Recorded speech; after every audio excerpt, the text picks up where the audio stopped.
Senior सहाफ़ी और तज़ियाकार हामिद मीर के मुताबिक पाकिस्तान जिंदाबाद इन तीन अल्फाज ने 4 अप्रैल को दुनिया भर के मीडिया में तहलका मचा दिया, क्योंकि ईरान के वज़ीर ख़ारजा अब्बास अराग़ची ने सोशल मीडिया प्लेटफॉर्म एक्स पर पोस्ट किए गए अपने बयान का इख्तिताम इन्हीं 3 अल्फाज पर किया था।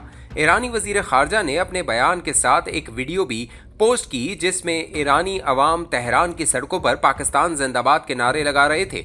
अब्बास अराग़ची ने अपने इस बयान में अमरीकी मीडिया की इन खबरों की तरदीद की जिनमें दावा किया गया था कि ईरानी क़यादत ने अमरीका के साथ मुज़ाकरात के लिए इस्लामाबाद आने से इनकार कर दिया है। ईरानी वज़ीर ख़ारजा ने वजाहत करते हुए कहा कि अमरीकी मीडिया ईरान के मौक़िफ़ को दुरुस्त अंदाज में पेश नहीं कर रहा। हम क़याम अमन के लिए पाकिस्तान की कोशिशों के शुक्रगुजार हैं, लेकिन हमें मुज़ाकरात को नतीजा खेज़ बनाने के लिए ज़मानत चाहिए। ये बयान एक ऐसे वज़ीर ख़ारजा ने जारी किया था जिसकी किताब का नाम ही मुज़ाकरात की ताकत है और इस किताब का अंग्रेज़ी तर्जमा भी शाया हो चुका है। अब्बास अराग़ची ने मुज़ाकरात की ताकत से अमरीका से मामलात तय करने की हर मुमकिन कोशिश की। वो 2025 और फिर फरवरी 2026 में अमरीका के साथ होने वाले मुज़ाकरात में शामिल थे। 2025 में मुज़ाकरात के दौरान अमरीका ने इसराइल के साथ मिलकर ईरान पर हमला कर दिया और 2026 में भी अमरीका ने मुज़ाकरात को एक धोखे के तौर पर इस्तेमाल किया। 2 मरतबा धोखा खाने के बाद भी ईरानी मुज़ाकरात के लिए तैयार हैं, लेकिन इन्हें ज़मानत चाहिए कि तीसरी मरतबा मुज़ाकरात के नाम पर इनके साथ धोखा नहीं होगा। अब्बास अराग़ची का मसला पाकिस्तान नहीं बल्कि अमरीकी सदर डोनाल्ड ट्रंप की दगाबाजी और मकरू और फरेब है। यही वजह है कि जब उन्होंने एक्स पर अमरीकी मीडिया की झूठी खबरों की तरदीद की तो पाकिस्तान के डिप्टी वज़ीर आज़म और वज़ीर ख़ारजा इसहाक़ डार ने एक्स पर उनका शुक्रिया अदा किया। अब्बास अराग़ची के बयान में पाकिस्तान जिंदाबाद के अल्फाज का एक लंबा पस मंज़र है। अब्बास अराग़ची ऐसे बहुत से वाक़यात के ऐनी शाहिद हैं जिनमें पाकिस्तान ने जंग शुरू होने से पहले भी जंग रुकवाने की कोशिश की और जंग शुरू होने के बाद भी जंग बंदी के लिए भरपूर कोशिशें की। 28 फरवरी को ईरान पर अमरीका और इसराइल के हमले से कई दिन कबल अब्बास अराग़ची को पाकिस्तान की तरफ से ये पैगाम दिया गया कि वज़ीर आज़म शहबाज शरीफ और फील्ड मार्शल आसिम मुनीर और इसहाक़ डार तेहरान आना चाहते हैं और ईरान के सुप्रीम लीडर आयतुल्लाह अली ख़ामनेई, सदर मसूद पेशेकियान और दीगर अहम अफराद से मुलाकात करना चाहते हैं ताकि ईरान पर एक और हमले के खतरे को टाला जाए। ईरान की तरफ से पाकिस्तान के इस पैगाम का अभी हतमी जवाब नहीं आया था कि जंग शुरू हो गई। जब जंग शुरू हुई तो इसहाक़ डार उम्रे के लिए सऊदी अरब में थे। उन्होंने फौरी तौर पर ईरान के खिलाफ हमले की मजम्मत में बयान जारी कर दिया। जब ईरान ने अपने सुप्रीम लीडर की शहादत के बाद खलीजी ममालिक में अमरीकी फौजी अड्डों पर हमले शुरू कर दिए तो इसहाक़ डार ने इन हमलों की भी मजम्मत कर दी। इस दौरान इसहाक़ डार ने टेलीफोन पर अब्बास अराग़ची से रब्ता किया और ईरान पर हमले की मजम्मत के साथ साथ इन्हें याद दिलाया कि पाकिस्तान और सऊदी अरब में दिफाई ताउन का मुआहदा है, इसलिए ईरान पाकिस्तान को किसी इम्तिहान में न डाले। अब्बास अराग़ची ने डार साहब को यकीन दिलाया कि अगर सऊदी अरब की फ़िज़ाई हदूद से ईरान पर कोई हमला न हुआ तो ईरान भी सऊदी अरब पर कोई हमला नहीं करेगा। अब्बास अराग़ची ने इस बात में जवाब दिया। डार साहब ने यह पैगाम सऊदी वज़ीर ख़ारजा फैसल बिन फरहान को दे दिया। कुछ दिनों बाद 18 मार्च को रियाद में सऊदी अरब, कतर, बहरीन, UAE, कुवैत, मिस्र, उर्दन, शाम, अज़रबैजान, लेबनान, तुर्की और पाकिस्तान के वज़ीर ख़ारजा इकट्ठे हुए ताकि मशरिक़ वस्ता में जंगबंदी का कोई रास्ता निकाला जा सके। 12 ममालिक के वज़ीर ख़ारजा के बाकायदा इजलास से कबल तुर्की और पाकिस्तान के वज़ीर ख़ारजा की एक 2 तरफ़ा मुलाकात जारी थी।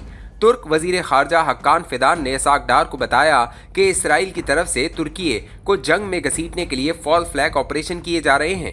हक्कान फ़िदान वज़ीर ख़ारजा बनने से कबल 8 साल तक तुर्क इंटेलिजेंस के सरबराह थे और ख़ित्ते में इसराइली साजिशों पर गहरी नज़र रखते हैं। मुलाकात के दौरान उनके मोबाइल फ़ोन की घंटी बजी तो उन्होंने इसहाक़ डार से इजाज़त लेकर ये फ़ोन सुनना शुरू कर दिया और फिर फ़ोन का स्पीकर खोल दिया। दूसरी तरफ अब्बास अराग़ची थे। तीनों में गुफ्तगू शुरू हो गई। डार साहब ने अब्बास अराग़ची को बताया कि सऊदी अरब पर बदस्तूर हमले जारी हैं और इस वक्त भी रियाद में सायरन बज रहे हैं, आप सायरन की आवाज़ें सुन सकते हैं। अब्बास अराग़ची ने दोनों दोस्तों को यकीन दिलाया कि हम नतीजा खेज़ मुज़ाकरात के लिए तैयार हैं, लेकिन मुज़ाकरात के नाम पर किसी धोखे के लिए तैयार नहीं। थोड़ी देर बाद 12 वज़ीर ख़ारजा का इजलास शुरू हो गया। इस इजलास में कुछ वज़राए ख़ारजा जंगबंदी के बजाय ईरान के ख़िलाफ़ एक मुश्तरका मज़म्मती बयान जारी करने में ज़्यादा दिलचस्पी ले रहे थे। इसहाक़ डार ने इजलास के शुरुका से गुजारिश की कि सिर्फ ईरान की नहीं इसराइल की मज़म्मत भी ज़रूरी है, क्योंकि हमला ईरान ने नहीं बल्कि इसराइल ने किया है। کچھ دیر میں ایک تفصیلی بیان کا ڈرافٹ سامنے آیا تو اس میں صرف ایران کی مذمت کی گئی تھی، اسرائیل کی مذمت میں ایک لفظ نہیں تھا۔ اسحاق ڈار نے اس بیان کی تائید سے انکار کر دیا۔ ترک وزرائے خارجہ اور لبنان کے وزیر خارجہ یوسف راجی نے بھی ڈار صاحب کی تائید کی، حالانکہ لبنان کی مورونائٹ مسیحی کمیونٹی کا نمائندہ راجی ایران کا سخت مخالف ہے۔ اس موقع پر ایک خلیجی ملک کے وزیر خارجہ نے کہا کہ ایران جو ہمارے ساتھ کر رہا ہے، اس کے بعد تو ہم چاہتے ہیں کہ اس کے خلاف ایٹم بم استعمال کیا جائے۔ یہ وہ موقع تھا جب پاکستان اور ترکیے کے وزرائے خارجہ نے اس وزیر خارجہ سے کہا کہ جنگ کسی مسئلے کا حل نہیں۔ اسحاق ڈار نے تمام شرکاء کو مخاطب کرتے ہوئے کہا، ایٹم بم سے پوری ایرانی قوم کو ختم نہیں کیا جا سکتا۔ اسرائیل نے ایران سے فارغ ہو کر باری باری تمام خلیجی ممالک کا رخ کرنا ہے، کیونکہ نیتن یاہو گریٹر اسرائیل بنانا چاہتا ہے۔ بہت بحث مباحثے کے بعد مشترکہ بیان کے ایک نئے ڈرافٹ میں اسرائیل کی مذمت شامل کر دی گئی۔ اس سلسلے میں سعودی عرب نے اسرائیل کی حمایت کرنے والے خلیجی ملک کو بڑی مشکل سے راضی کیا۔ اس اجلاس کے چند دن بعد اسلام آباد میں 4 ممالک کے وزرائے خارجہ دوبارہ اکٹھے ہوئے اور جنگ بندی کے لیے مزید تجاویز پر غور ہوا۔ اس اجلاس کے بعد چین نے پاکستان سے رابطہ کیا، پھر اسحاق ڈار نے چینی وزرائے خارجہ کے ساتھ مل کر جنگ بندی کے لیے 5 نکاتی فارمولہ پیش کیا۔ اس فارمولے میں آبنائے ہرمز کی ناکہ بندی ختم کرنے کے علاوہ اقوام متحدہ کے چارٹر پر عمل درآمد کا مطالبہ بھی شامل تھا، جس پر ٹرمپ انتظامیہ راضی نظر نہیں آتی۔ پاکستان اور چین کے اس 5 نکاتی فارمولے کو عالمی سطح پر بھرپور پذیرائی ملی تو ٹرمپ انتظامیہ بوکھلا گئی، کیونکہ امریکی عوام کی اکثریت بھی ایران کے خلاف اس جنگ کی مخالفت کر رہی ہے۔ مذاکرات کا جو بھی رستہ نکلے گا وہ اسی 5 نکاتی فارمولے سے نکلے گا۔ عباس عراقچی اچھی طرح جانتے ہیں کہ پاکستان نے کس کس کو ناراض کر کے جنگ بندی کی کوشش کی ہے۔ انہوں نے اپنے بیان میں پاکستان زندہ باد کا نعرہ اس لیے لگایا ہے کہ ریاض میں 12 ممالک کے اجلاس میں خلیجی ممالک کو گریٹر اسرائیل کی سازش سے ہوشیار کرنے کی جرت صرف اور صرف پاکستان نے کی ہے۔